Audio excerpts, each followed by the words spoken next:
อี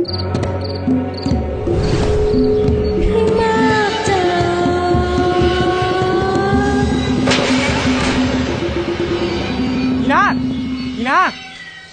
ข้ากลับมาแล้ว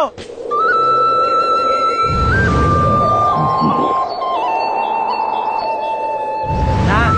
ข้าคิดถึงเจ้าเหลือเกินกลับมาเหนื่อยๆพี่นั่งพักก่อนเถอะจ้ะ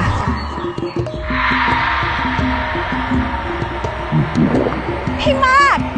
ข้าท้องแล้วอะไรนะอีนาเอ็งท้อง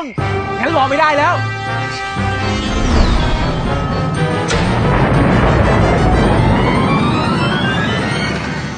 ข้าพายอีนามาฝากคันจ้ะท้องปุ๊บฝากปั๊บลดความเสี่ยงคลอดก่อนกำหนดด้วยความปรารถนาดีจากโครงการเครือข่ายสุขภาพมารดาและทารกเพื่อครอบครัวไทยในพระราชูปถัมภ์